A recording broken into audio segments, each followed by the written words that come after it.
Ken, you and I have had this conversation offline, but I know, there's a lot of these professionals, I think, who know that it was wrong, who are, at this point fairly destroyed by what they did, and I think that's not a rare phenomenon. But I think that there's also a whole lot of the dug inness. They can't even go there because they can't actually shoulder that burden. It's too much of a weight for them.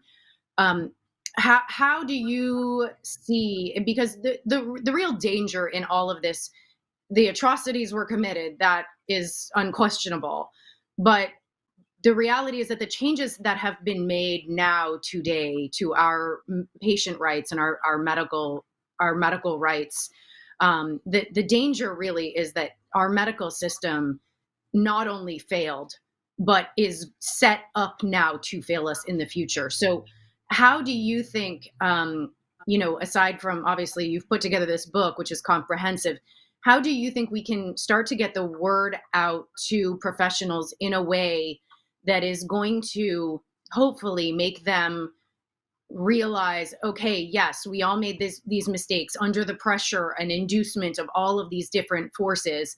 Um, that's then we don't want to set up to continue this and have enforced medicine, which is the road that we're on right now.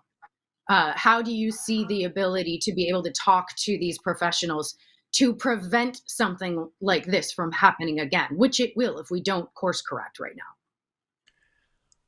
I mean, it absolutely will happen again. And I mean, what they did was they really degraded an already struggling medical system massively using COVID as a cover. And a lot of the degradations that they introduced to the hospitals are ongoing. So maybe COVID's gone, but the damage that's been done to common sense, procedures, decency is long lasting. I'm going to say something that might seem a little controversial. I know there are heroic doctors, but I don't think we can count on the doctors. Who I think we can count on are the nurses and the respiratory therapists. And the reason for this is financial. The doctors have enormous investment. We were talking previously, they start in high school preparing to get into the good college, preparing to get into the good medical school. They've got, $500,000 in medical school expenses. And they're all, and here's the other sad fact of life. They're all hired hands now. You used to have independent doctors, you used to have people that had their own practices. That is very rare now. And every doctor is really a hired hand. And they've got, they're very invested in the system, and it's very hard for them to see how corrupt it is. We have had some doctors that have come forward, and they've been heroic too. The nurses and the respiratory therapists, but particularly the nurses, because they've been the most organized, they are our best hope. And if we want to get out of this, what we need to do is, first of all, understand what happened, understand the heroism of the nurses, both during this disaster and afterwards, because they're still being harassed. They're still fighting for their licenses. I mean, you'll see it in the book. It's unreal what they've had to go through just simply to try to save people's lives in hospitals. The good news, and there is good news, is they have formed very robust organizations. You have American Frontline Nurses, you have Canadian Frontline Nurses, you have some other organizations. These groups have tens of thousands of members of nurses, and they are doing what they can to develop an alternative medical system. On the one hand, there are people that you can, these are trained, experienced people. You can go to them with minor problems instead of having to go into the medical meat grinder, and they can help you. They can also help you if you have a loved one in a hospital who is being abused, who is being injured, or who is on the path to being killed.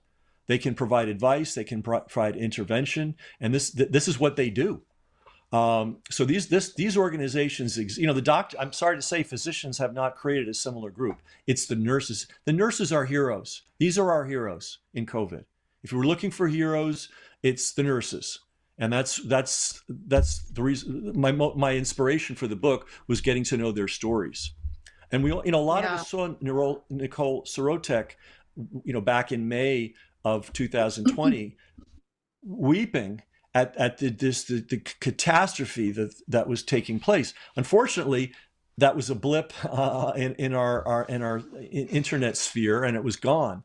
So this book brings that together. It brings the many nurses from various different parts of the country and world that experienced and saw this. We go into the details of what happened. It also goes into the infrastructure, the bureaucratic infrastructure that imposed these conditions on the doctors and nurses. But the most important thing about this book is that it shows the way out. The way out is to get to know our good nurses and our good nursing organizations that have sprouted up after this, learn about what their work is, support them, and if you need to, use them. And you'll see what they're doing for people in this book. It's unbelievable.